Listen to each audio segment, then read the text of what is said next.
गर्मियों की एक खूबसूरत शाम चटाई पर बच्चों की किलकारी गूंज रही थी और उन्हें नानी की कहानी का इंतजार था। मेरे प्यारे बच्चों, आज मैं तुम्हें चींटी और टिड्डे की कहानी सुनाऊंगी। गर्मियों में एक दिन खेत में एक टिड्डा उछल कूद कर रहा था, दिल खोलकर चहचहा रहा था और गा रहा था। उसने देखा कि एक चींटी उसके पास से गुजर रही है। व्यस्त छोटी चींटी, ताकतवर और बहादुर, एक मूंगफली को कठिन प्रयास से अपने बिल में ले जा रही थी। टिड्डे ने पूछा, आप जिंदगी बर्बाद करने के बजाय मेरे पास आकर बातें क्यों नहीं करती? चींटी ने बोला, मैं सर्दियों के लिए भोजन जमा करने में मदद कर रही हूँ और मैं आपको भी यही करने की सलाह देती हूँ। टिड्डे ने कहा, सर्दियों के लिए इतना परेशान क्यों होना? अभी हमारे पास बहुत सारा खाना है। लेकिन चींटी बिना रुके अपने काम में लगी रही। जब सर्दी का मौसम आया तब हर जगह बर्फ की चादर बिछी हुई थी और टिड्डा, जो छोटे मोटे सुख के लिए अपना समय बर्बाद कर चुका था, उसने खुद को सर्दियों में भूख से तड़पता हुआ पाया। उस वक्त टिड्डे ने देखा कि चींटियां हर दिन आनंद से मक्का और अनाज बांट रही थीं, जो उन्होंने गर्मियों में इकट्ठा किया था। पछतावे से भरा टिड्डा चींटियों से मदद मांगने गया और उसने अपना सबक भी सीख लिया। बच्चों, क्या आप हमेशा अपना काम पूरा कर लेते हैं फिर आराम करते हैं, या पहले आराम करते हैं और काम को टालते रहते हैं? तो बच्चों, याद रखो, आज की मेहनत ही कल के सुख का आधार है।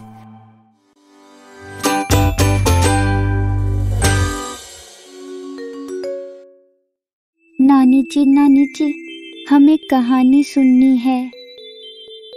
मेरे प्यारे बच्चों, आज मैं तुम्हें एक चालाक बंदर और उसकी रोमांचक भागने की योजना के बारे में एक कहानी सुनाऊंगी। नदी के किनारे हरे भरे जंगल में एक बंदर रहता था। उस नदी में एक बड़ा मगरमच्छ और उसकी पत्नी रहते थे। एक दिन मगरमच्छ की पत्नी ने उस बंदर को देखा और वह उसका दिल खाना चाहती थी, क्योंकि उसने सुना था कि बंदर का दिल बहुत स्वादिष्ट होता है। उसने प्यार से अपने पति को कहा कि वह उसके लिए बंदर का दिल लाएं। ना चाहते हुए भी मगरमच्छ ने एक योजना बनाई और अपनी पत्नी को भरोसा दिलाया कि वह उसे बंदर का दिल दिला देगा। उसी दिन के बाद जब बंदर नदी की ओर गया, मगरमच्छ तैरकर उसके पास गया और उसे नदी के दूसरे किनारे पर स्वादिष्ट फलों के बारे में बताया। उत्सुक होकर बंदर ने उससे पूछा कि गहरी नदी पार कैसे करें? चतुर मगरमच्छ ने सुझाव दिया कि वह बंदर को अपनी पीठ पर सवारी दे देगा और बंदर सहमत हो गया। जैसे ही वे नदी में आगे बढ़े, बंदर को घबराहट होने लगी। मगरमच्छ ने बंदर को अचानक पानी में धकेल दिया और उसे अपनी पत्नी की शैतानी योजना के बारे में बताया। बंदर घबराया नहीं और उसकी चालाक बुद्धि दौड़ने लगी। उसने कहा, रुको, अगर हमारे दिल हमारे अंदर होते तो कूदते समय वे टूट जाते। हम उन्हें पेड़ों पर रखते हैं। जिज्ञासु मगरमच्छ ने पूछा कि उनके दिल किस पेड़ पर रखे हुए हैं। इस मौके का फायदा उठाते हुए बंदर ने नदी किनारे एक अंजीर के पेड़ की ओर इशारा किया और दावा किया कि उनके दिल वहीं लटके हुए हैं। बंदर ने कहा, मुझे वहां ले जाओ और मैं तुम्हें अपना दिल दिखा दूंगा। पति मगरमच्छ राजी हो गया कि अगर बंदर उसे पेड़ पर दिल दिखाएगा तो वह उसे नुकसान नहीं पहुंचाएगा। चालाकी से बंदर मगरमच्छ को वापस नदी के किनारे ले गया। नदी किनारे लौटकर बंदर मगरमच्छ को धोखा देते हुए अंजीर के पेड़ पर चढ़ गया। बंदर ने उसकी चाल में फंसने के लिए मगरमच्छ का मजाक उड़ाया।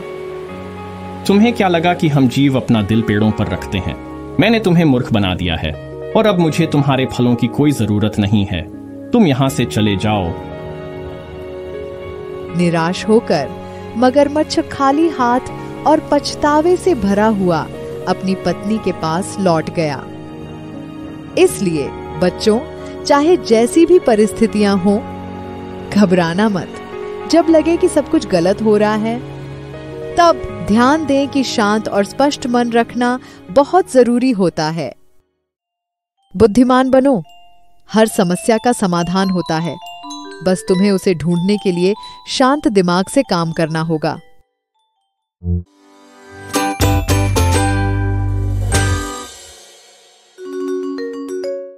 गर्मियों की एक खूबसूरत शाम, चटाई पर बच्चों की किलकारी गूंज रही थी और उन्हें नानी की कहानी का इंतजार था।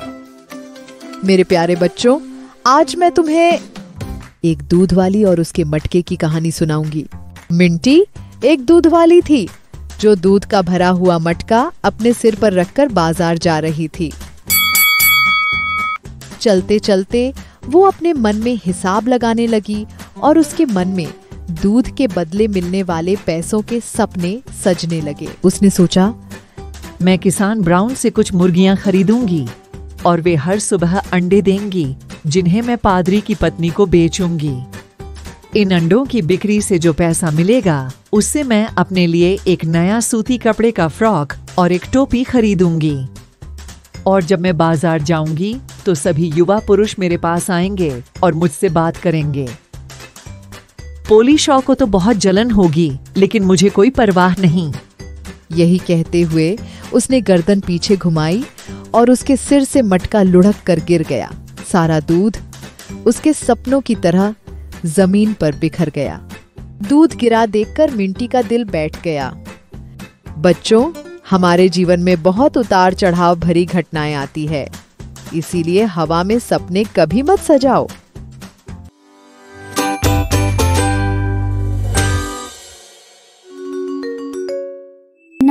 नानी जी, हमें कहानी सुननी है।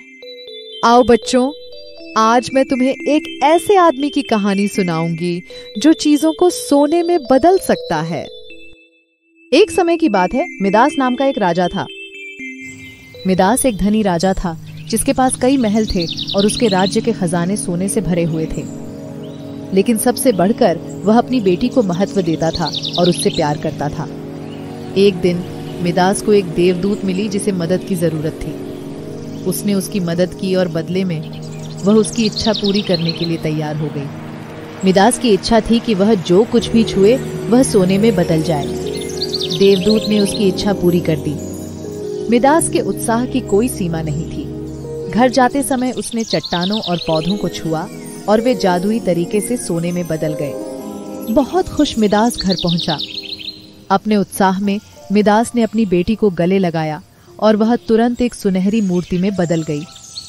मिदास अपनी आंखों के सामने जो हो रहा था उस पर विश्वास नहीं कर पा रहा था। वह टूट गया और अपनी बेटी की मूर्ति को पकड़कर और गले लगाकर जोर जोर से रोने लगा। मिदास वापस गया जहां उसे देवदूत मिली थी और उससे अपनी इच्छा वापस लेने का अनुरोध किया। देवदूत को एहसास हुआ कि मिदास ने अपना सबक सीख लिया है। वह सहमत हो गई और उसे वापस जाने दिया। वापस आने पर मिदास को अपनी शक्ति खोने का कोई दुख नहीं था। वह अपनी बेटी को अपने पास वापस पाकर बहुत खुश था। बच्चों, दुनिया का सारा सोना और धन संपत्ति एक संतोष और प्रेम से भरे जीवन की तुलना में कुछ भी नहीं है।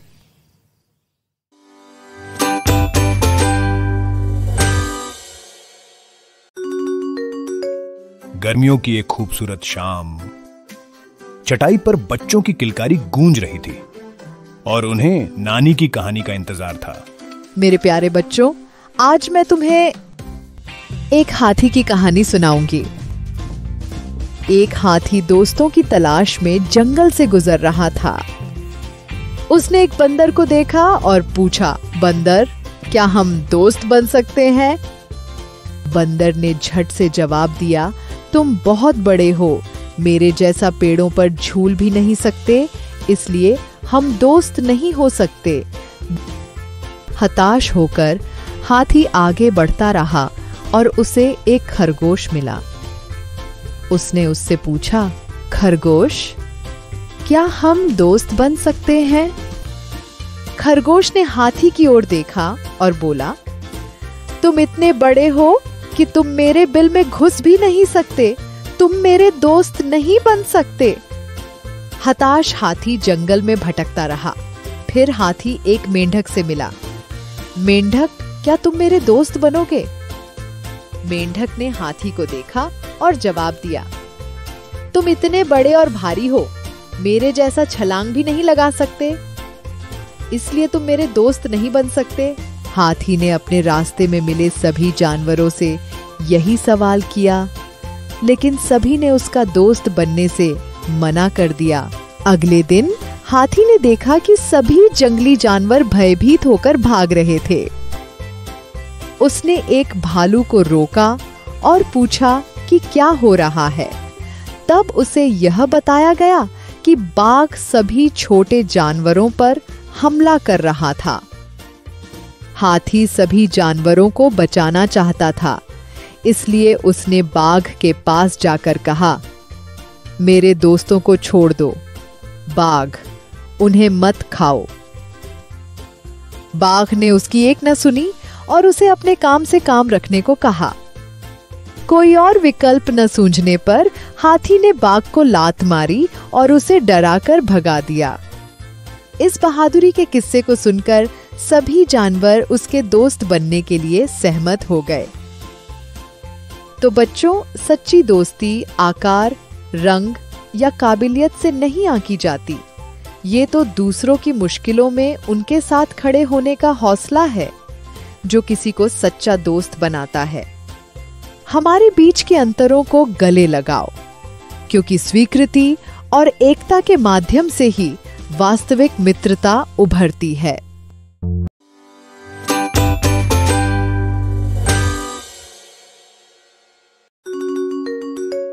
नानी जी, हमें कहानी सुननी है। आओ बच्चों, आज मैं तुम्हें नीले सियार की कहानी सुनाऊंगी। एक बार एक सियार था जो अक्सर भोजन की तलाश में गांव में घूमता रहता था। हालांकि उसे गांव में मौजूद कई कुत्तों से सावधान रहना पड़ता था। एक दिन गांव में सियार ने कुत्तों के भौंकने की आवाज सुनी। वह पीछे मुड़ा और देखा कि वे उसकी ओर दौड़ रहे हैं।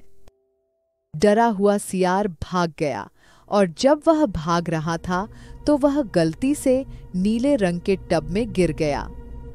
नीला रंग होने के कारण कुत्ते उसे देख नहीं पाए और विपरीत दिशा में चले गए। अब सियार सिर से पांव तक बिल्कुल नीला हो गया था।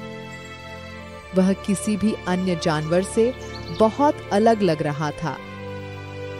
सियार खुश था क्योंकि कोई भी उसे पहचान नहीं पाएगा और वह जंगल में किसी को भी आसानी से बेवकूफ बना सकता था। जैसा उसने सोचा था, जंगल में हर कोई ऐसे असामान्य जानवर को देखकर आश्चर्यचकित था। छोटे जानवर, शेर और बाघ सभी ने पूछा कि वह कौन था और उसे किसने भेजा था।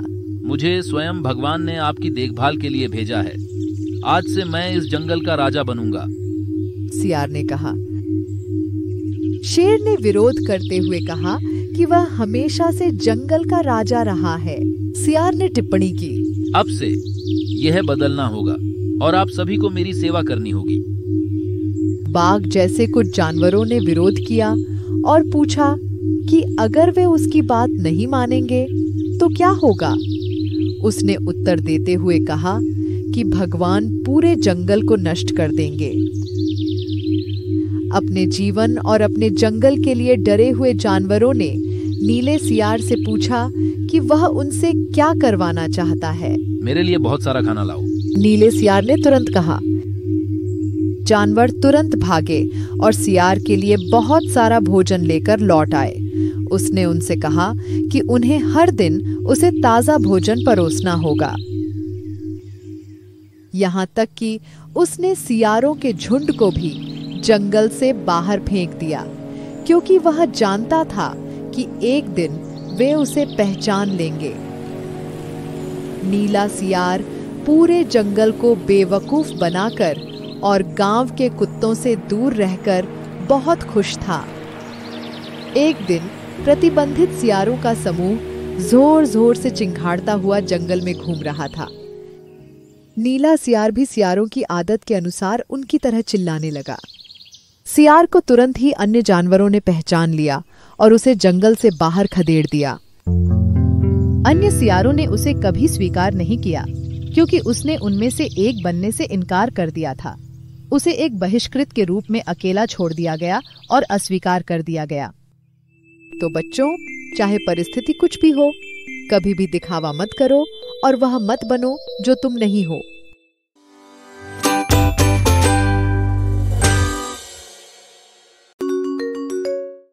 गर्मियों की एक खूबसूरत शाम, चटाई पर बच्चों की किलकारी गूंज रही थी और उन्हें नानी की कहानी का इंतजार था। मेरे प्यारे बच्चों, आज मैं तुम्हें शब्दों के घाव की कहानी सुनाऊंगी। एक बार की बात है, एक छोटा लड़का रहता था जिसे गुस्से पर काबू रखने में बहुत परेशानी होती थी। जब भी उसे गुस्सा आता, वह जो भी दिमाग में आता बोल देता, भले ही इससे लोगों को दुख पहुंचता हो। एक दिन उस लड़के के पिता ने उसे एक हथौड़ा और कीलों का एक बंडल उपहार में दिया। तब उसके पिता ने कहा, जब भी तुम्हें गुस्सा आए तो घर के बगीचे के बाड़ में एक कील ठोक देना। शुरू के कुछ दिनों में तो लड़के ने कीलों का आधे से ज्यादा बंडल इस्तेमाल कर लिया। अगले कुछ हफ्तों में लड़के ने कीलों का कम इस्तेमाल किया, जिससे उसका गुस्सा भी कम होता गया। फिर पिता ने लड़के से कहा कि जिस दिन तुम्हें गुस्सा न आए, उस दिन बाट से एक कील निकाल देना। जिस दिन लड़के ने आखिरी कील निकाली, उसके पिता ने उसे समझाया, बहुत बढ़िया बेटा, तुमने अपने गुस्से को हरा दिया। लेकिन देखो, बाढ़ में हुए इन छेदों को, बाढ़ अब कभी भी पहले जैसा नहीं होगा। ठीक उसी तरह जब हम गुस्से में गलत बोलते हैं तो लोगों के दिलों में भी ऐसे ही निशान छोड़ देते हैं जो कभी मिटते नहीं। तो बच्चों, गुस्सा एक तेज चाकू की तरह है, सबसे खतरनाक हथियारों में से एक। जब आप इसे इस्तेमाल करते हैं तो घाव तो भर सकते हैं, लेकिन निशान हमेशा रह जाते हैं।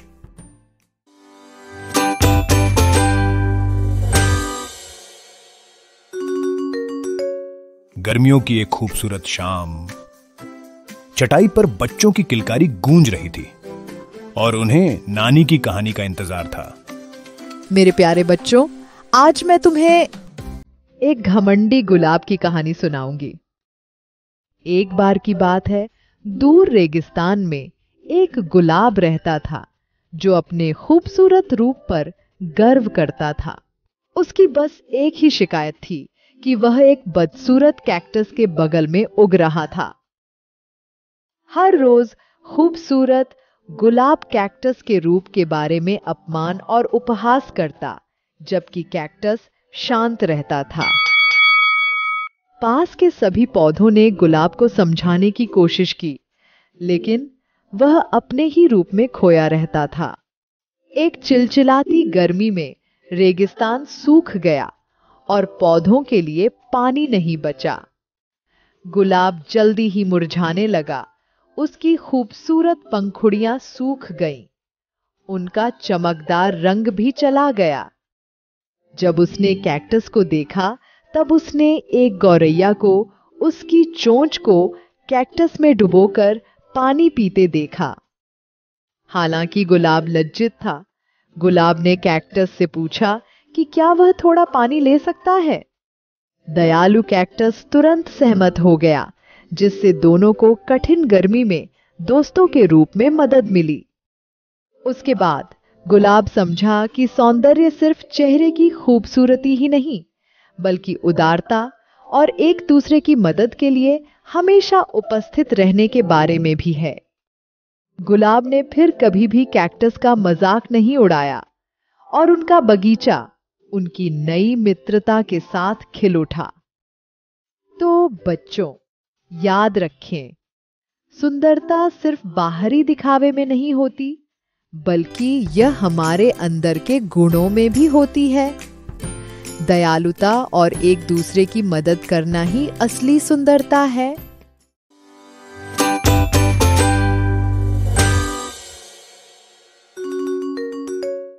गर्मियों की एक खूबसूरत शाम। चटाई पर बच्चों की किलकारी गूंज रही थी और उन्हें नानी की कहानी का इंतजार था। मेरे प्यारे बच्चों, आज मैं तुम्हें दो दोस्त और एक गमले की कहानी सुनाऊंगी। शोरगुल से भरे एक खूबसूरत शहर में टिम्मी और डैनी नाम के दो दोस्त रहते थे। वे हमेशा साथ साथ हंसते खेलते थे और मौज मस्ती करते थे। एक दिन टिम्मी और डैनी खेल में इतने मस्त हो गए कि उनसे गलती से लिज़ी का एक आलीशान गमला टूट गया। मुसीबत में फंसने के डर से वे भाग गए और इस दुर्घटना के लिए एक दूसरे को दोषी ठहराया। टिम्मी ने कहा कि यह डैनी की गलती थी और डैनी ने कहा कि यह टिम्मी की गलती थी। उनकी बहस एक बड़ी लड़ाई में बदल गई और उन्होंने एक दूसरे से बात करना बंद कर दिया। उन दोनों को झूठ बोलने के कारण अपराधी जैसा महसूस हुआ और उन्होंने लिज़ी को सच बताने का निर्णय लिया। जब उन्होंने अपनी गलती मानी तो लिज़ी ने उन्हें माफ कर दिया और उनकी ईमानदारी की सराहना की। राहत की सांस लेते हुए टिम्मी और डैनी ने एक दूसरे से माफी मांगी और फिर कभी भी झूठ न बोलने का वादा किया। उन्होंने सीखा कि ईमानदारी ही सबसे अच्छी नीति है और सच्चे दोस्त हमेशा साथ रहते हैं, चाहे कुछ भी हो। उस दिन से टिम्मी और डैनी की दोस्ती और भी मजबूत हो गई, जो भरोसे और ईमानदारी की नींव पर टिकी थी। प्यारे बच्चों, याद रखो कि झूठ बोलने से सिर्फ मुसीबतें आती हैं, लेकिन सच बोलने से दिल को हमेशा खुशी मिलती है।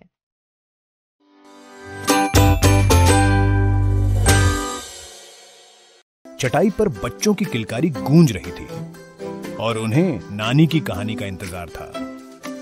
मेरे प्यारे बच्चों, आज मैं तुम्हें एक प्यासे कौवे की कहानी सुनाऊंगी। एक तीखी गर्मी की दोपहर प्यासा कौवा पानी की तलाश में दूर दूर तक देखता है, लेकिन उसे एक बूंद भी नहीं मिलती। अंत में उसे एक कुटी के पास एक प्याला पानी का मिलता है, पर दुर्भाग्यवश प्याले की गर्दन बहुत ही संकीर्ण है। प्यासा कौवा कोशिश करता है, लेकिन वह पानी तक नहीं पहुंच सका। अगर मैं पानी नहीं पीऊंगा तो मैं प्यास से मर जाऊंगा। कौवा मन ही मन बुदबुदाया। कौवा कुछ समय तक मनन करता है और अचानक उसकी नजर जमीन पर पड़े छोटे छोटे कंकड़ों पर पड़ी। तभी उसकी आंखें चमक उठी। उसने एक एक करके उन कंकड़ों को उठाया और धीरे धीरे प्याले में गिराना शुरू किया। हर गिरते पत्थर के साथ प्याले में पानी का स्तर बढ़ता जाता है और पानी कौवे की चोंच तक आ जाता है। कौवा दिल खोलकर पानी पीता है और अपने पंख फहराकर खुशी से उड़ जाता है। तो बच्चों, ये कहानी बताती है कि मेहनत और सूझबूझ का फल जरूर मिलता है।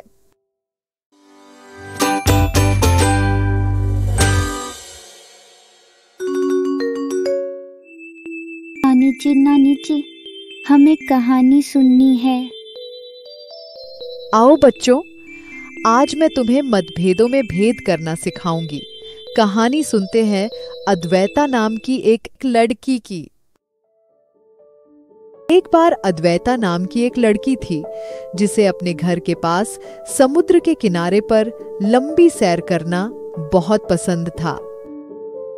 समुद्र तट पर हजारों स्टारफिश मछलियां समुद्र की तेज और शक्तिशाली लहरों के साथ बहकर धरती पर आ जाती थी। हर सैर पर अद्वैता बीच बीच में झुककर एक स्टारफिश उठाती थी और उसे वापस खुले समुद्र में धकेल देती थी। किनारे पर रहने वाला एक आदमी अक्सर अद्वैता को यह करते देखा करता था। उसकी हरकतों से हैरान होकर वह एक शाम उसके पास गया और कहा, इस तट पर रोजाना हजारों स्टारफिश बहकर आती हैं। तुम्हारे उनमें से कुछ को उठाकर वापस फेंक देने से किसी को कुछ फर्क नहीं पड़ता। अद्वैता ने शांति से उस आदमी की ओर देखा और मुस्कुराई। वह नीचे झुकी, एक स्टारफिश को उठाया, उसे प्यार से सहलाया और धीरे से वापस पानी में धकेल दिया। वह सौम्य मुस्कान के साथ उस आदमी की ओर मुड़ी। इससे उसको तो फर्क पड़ा है ना? इसलिए बच्चों, हमेशा याद रखें कि हमारे छोटे छोटे कार्य भी दूसरों के जीवन पर बहुत बड़ा प्रभाव डाल सकते हैं। इसलिए हमेशा दयालु रहना महत्वपूर्ण है।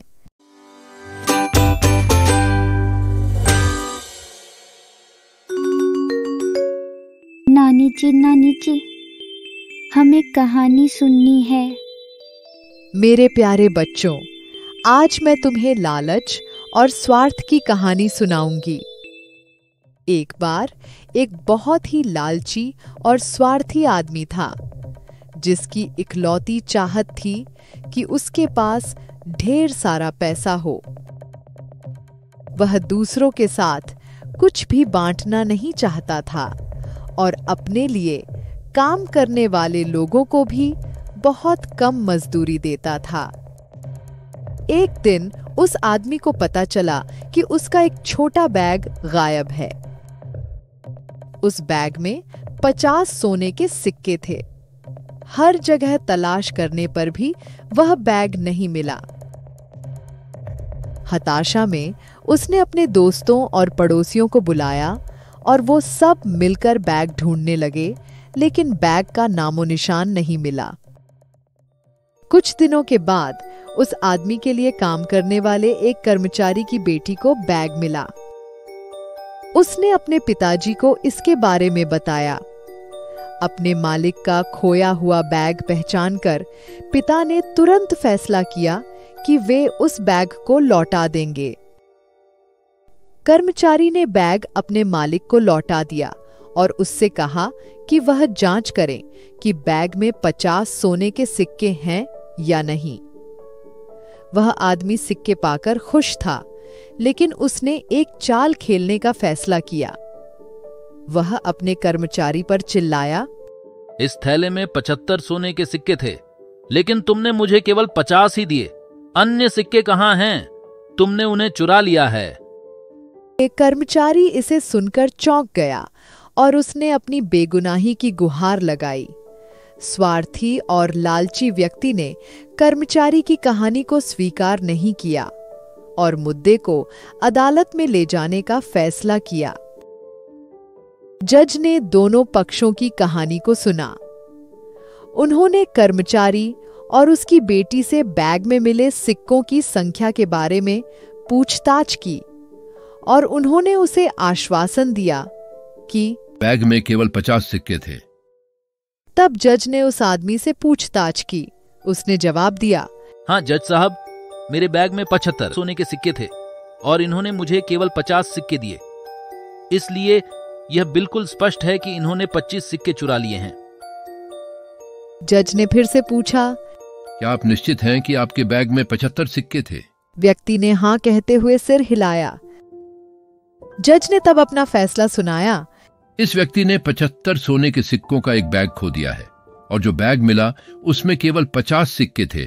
इसलिए यह स्पष्ट है कि जो बैग मिला वह उसका नहीं है, यह किसी और का है जिसने इसे खो दिया है। इस मामले में तब तक कुछ नहीं किया जा सकता जब तक किसी को 75 सोने के सिक्कों से भरा बैग नहीं मिल जाता, और अभी तक 50 सिक्के गुम होने का कोई मामला सामने नहीं आया है। इसलिए मैं आदेश देता हूं कि 50 सोने के सिक्के लड़की और उसके पिता को उनकी ईमानदारी की प्रशंसा के रूप में दिए जाएं। बच्चों, याद रखना, ईमानदारी का परिणाम सम्मान होता है और लालच का परिणाम सजा।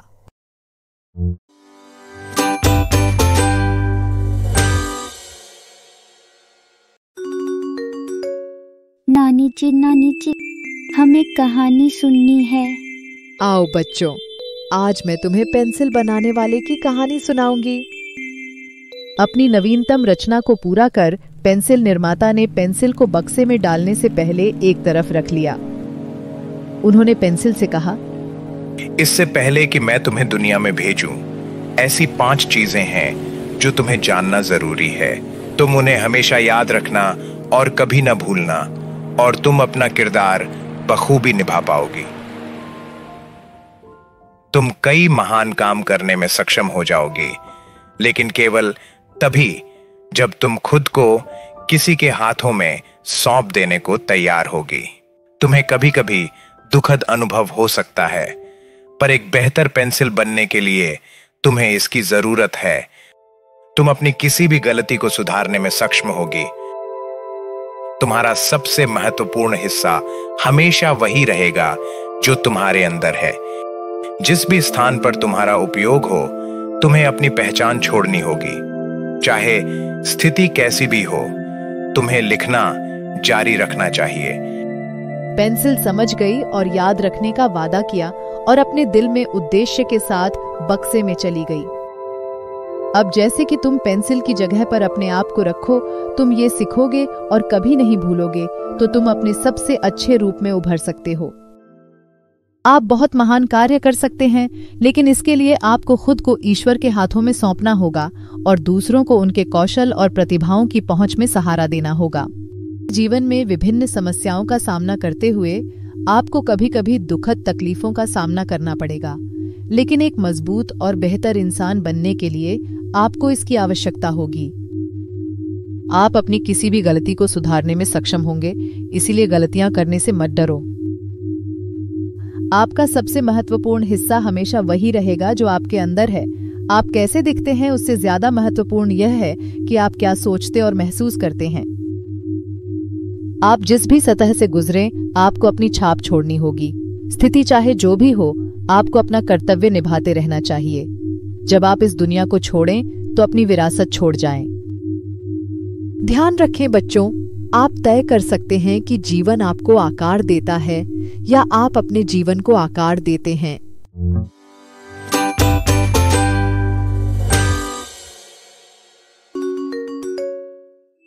नानी जी, हमें कहानी सुननी है। आओ बच्चों, आज मैं तुम्हें लालच और लेन देन की कहानी सुनाऊंगी।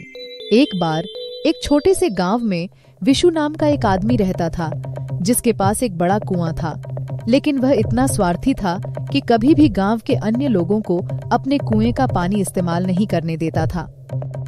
उसके स्वार्थ से परेशान होकर विशु का पड़ोसी गांव के मुखिया के पास गया। विशु जो कर रहा था सुनकर मुखिया बहुत दुखी हुए, इसलिए उन्होंने विशु से कुआं खरीदने की योजना सोची। पड़ोसी विशु के पास गया और उससे कहा, विशु, मैं तुम्हारा यह कुआं खरीदना चाहता हूँ। विशु को पैसों का चस्का था और उसने कुआं बेच दिया, लेकिन वह काफी तेज भी था। अगले ही दिन जब वह आदमी अपनी बाल्टी लेकर कुएं से पानी लेने आया तो विशु झट से बोला, अरे यार, तुमने कुआं खरीदा है, पानी नहीं, इसीलिए तुम्हें इस कुएं से पानी लेने की अनुमति नहीं है। पास ही मुखिया अपने घोड़े पर सवार होकर गुजर रहे थे और जब उन्होंने देखा कि यहाँ क्या हो रहा है, तब वो इनके पास आए और उन्होंने कहा, सुनो विशु, इस आदमी ने कुआं खरीद लिया है, अब तुम अपना पानी उसके कुएं में नहीं रख सकते। विशु को मुखिया की योजना समझ आ गई और उसने अपने अपराध के लिए माफी मांगी। इसलिए बच्चों, साझा करने और माफी मांगने से हर किसी के लिए चीजें बेहतर हो सकती हैं।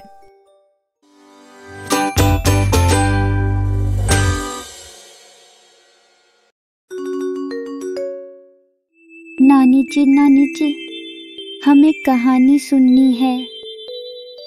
मेरे प्यारे बच्चों, आज मैं तुम्हें एक तितली की मजेदार कहानी सुनाऊंगी। बच्चों, आप जानते हैं कि ये खूबसूरत और रंगीन तितली अपनी जिंदगी की शुरुआत एक ऐसे छोटे से कीड़े के रूप में करती है जिसे हम कैटरपिलर कहते हैं। एक दिन एक व्यक्ति को अपने घर के पास एक बगीचे में एक रेशमी कोकून दिखाई दिया। उसे तितलियां बहुत पसंद थीं और वो उनके पंखों के अद्भुत रंगों से हमेशा मंत्रमुग्ध हो जाता था। बगीचे में लटके हुए उस छोटे से कोकून में एक नन्हा सा छेद दिखाई दे रहा था। वह समझ गया, अंदर छिपी तितली दुनिया में अपना रास्ता बनाने के लिए जोर लगा रही है।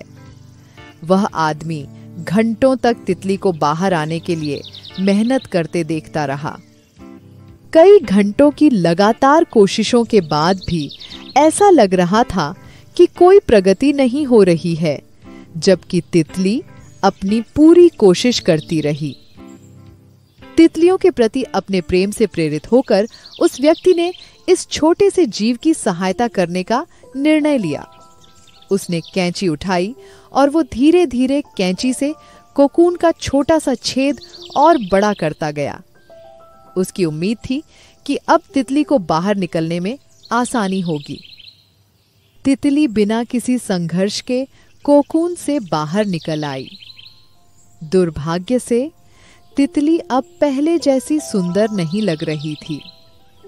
उसका शरीर फूला हुआ था और पंख छोटे और मुरझाए से दिख रहे थे। वह आदमी खुश था कि उसने बिना किसी संघर्ष के तितली को कोकून से बाहर निकाल लिया।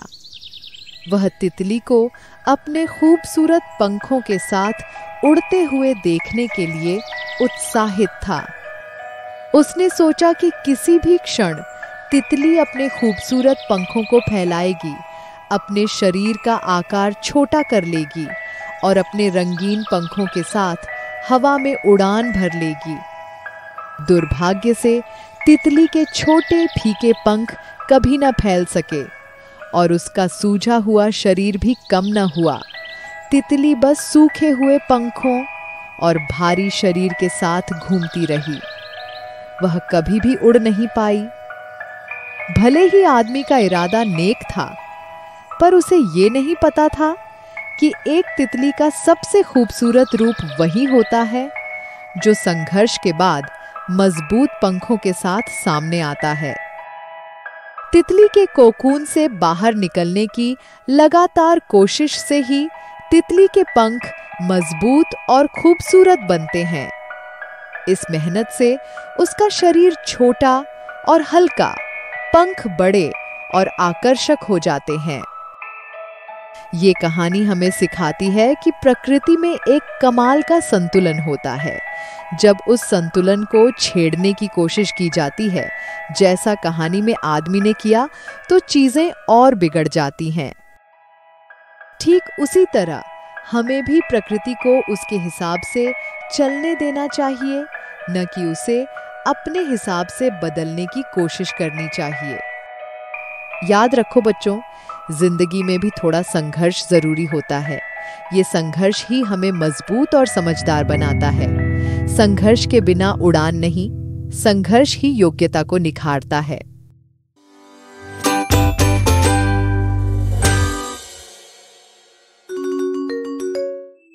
नानी जी, हमें कहानी सुननी है। मेरे प्यारे बच्चों, आज मैं तुम्हें गणेश जी के बचपन की खूबसूरत बाल कथा सुनाऊंगी, जिसमें उनकी चंचलता भरी हुई है। ये कथा है बाल गणेश परिक्रमा की। एक बार की बात है, कैलाश के विशाल पर्वत पर गणेश और कार्तिकेय के बीच एक रोमांचक चुनौती का आयोजन हुआ। इस प्रकार यह तय हुआ कि जो कोई पहले 3 बार दुनिया की परिक्रमा लगाने में सफल होगा, उसे विजेता घोषित किया जाएगा। कार्तिकेय ने तुरंत अपनी दिव्य सवारी मयूर मोर को बुलाया और दुनिया भर में अपनी 3 परिक्रमाएं पूरी करने के लिए निकल पड़े, जबकि गणेश सम्मानपूर्वक अपनी जगह पर खड़े रहे। फिर गणेश जी ने कदम उठाए और भगवान शिव और माता पार्वती के चारों ओर चक्कर लगाने लगे। गणेश ने अपने माता पिता के चारों ओर 3 चक्कर पूरे किए और अपने प्रारंभिक स्थान पर वापस खड़े हो गए।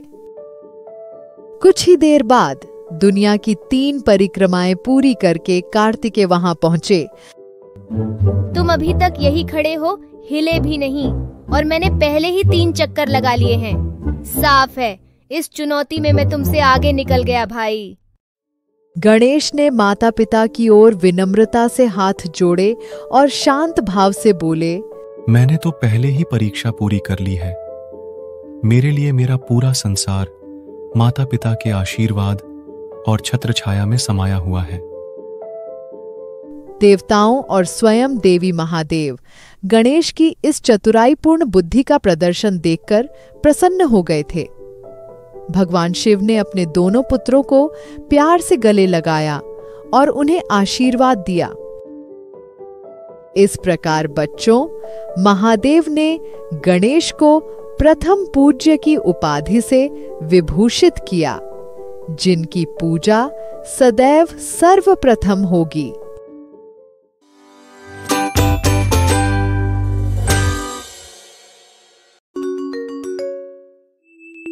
नानी जी, हमें यह जानने की बहुत इच्छा है। आप अपनी कहानियों में स्वर्ग और नर्क के बारे में बात करती हैं। हम तो बस इतना जानते हैं कि ये हमारी दुनिया से अलग है। क्या आप हमें उनके बारे में थोड़ा और बता सकती हैं? मेरी नन्ही कलियों, इकट्ठे हो जाओ। मेरे पास तुम्हारे लिए एक सुंदर कहानी है। आज हम एक ऐसी कहानी सुनेंगे जो हमें दिखाएगी कि हमारी ये दुनिया ही स्वर्ग और नर्क दोनों को समेटे हुए है।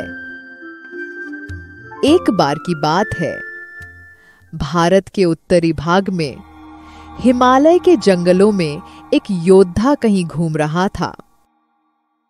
रास्ते में उसे एक ध्यानमग्न वृद्ध गुरु दिखे। योद्धा ध्यानमग्न गुरु के पास चला गया और उसने कहा, ओ तपस्वी, मिल ही गए हो तो सुनो। मुझे एक बात समझने की इच्छा है और यह जिज्ञासा अब मुझे खाए जा रही है। गुरु अप्रभावित रहे, जैसे उन्होंने कुछ सुना ही ना हो। योद्धा गुरु की इस अपमानजनक अनदेखी को सहन नहीं कर सका। उसने अपना हृदय सजग किया और फिर से दहाड़ा, मुझे समझना है कि स्वर्ग क्या है और यह नरक से कैसे अलग है। गुरु ने शांति से अपनी आंखें खोलीं और उस विशाल पत्थराकृति की ओर देखा जिसने उनके ध्यान में बाधा डाली। लेकिन क्रोध से ज्यादा गुरु की आंखों में सहानुभूति का भाव था। योद्धा का अभिमान इसे सहन नहीं कर सका। वह एक बार फिर से दहाड़ उठा, ओ तपस्वी, मैंने तुमसे स्वर्ग और नर्क के बीच का अंतर पूछा है। गुरु ने मुस्कुराते हुए उत्कृष्टता व श्रेष्ठता से भरा हुआ उत्तर दिया, तुम स्वर्ग और नरक के बीच अंतर समझना चाहते हो। तुम जिसके चेहरे पर कुरूपता की झलक दिखती है, जिनकी आंखें सिर्फ मोतियों की तरह हैं, जो रोशनी महसूस करती हैं लेकिन फिर भी कुछ देखती नहीं है, जिससे घृणा की गंध आती है, जो जहां भी जाता है हंगामा खड़ा कर देता है, जिसकी उपस्थिति मात्र ही किसी भी जीवित आत्मा के आनंद को खत्म करने के लिए पर्याप्त है। तुम्हें स्वर्ग और नरक के बीच अंतर जानना है? जैसा कि तुम इसे समझ पाओगे। योद्धा भयंकर क्रोध में उत्तेजित हो गया। गुस्से में उसने अपनी तलवार को बाहर निकाला और गुरु का सिर काटने के लिए उसे उठाया, ताकि वह इस अपमानपूर्ण प्रदर्शन का समापन कर सके। तभी एक शांत और दयालु आवाज द्वारा योद्धा की भावनाएं रुक गई। यही नरक है। आश्चर्य के कारण ठिठका हुआ योद्धा वहीं खड़ा था और उसकी आंखें शर्मिंदगी से बिल्कुल झुक गई। जैसे ही उसने महसूस किया कि वह कैसी स्थिति में है, उसने अपने आत्मविचार में कहा, एक तरफ यहाँ एक वृद्ध ऋषि है जिसने एक राहगीर की जिज्ञासा का उत्तर देने के लिए अपना जीवन दांव पर लगा दिया, और मैं इस बुद्धिमान साधु को मारने वाला था। योद्धा शांत हो गया तथा उसके मन में महान ऋषि के लिए आदर सम्मान बढ़ गया। उसने अपने हाथ जोड़े और उस शांति के सागर के चरणों में झुक गया जिसे उसने अपने सामने इस गुरु के रूप में देखा था। उस शांतिपूर्ण व्यक्तित्व ने आशीर्वाद में अपना हाथ उठाते हुए कहा, और यही स्वर्ग है। जब हम गुरु के चरणों में बैठकर शांत मन से उनके ज्ञान को ग्रहण करते हैं, तो हमारा जीवन स्वर्ग जैसा सुखदायी बन जाता है। वहीं क्रोध, स्वार्थ और बेकाबू मन की दलदल में फंसकर हम खुद ही नर्क का रास्ता चुन लेते हैं। बाय बाय बच्चों, हमारी संस्कृति से संबंधित अनूठी व सुंदर कहानियों के लिए हमारे चैनल नमस्ते नानी को सब्सक्राइब करें।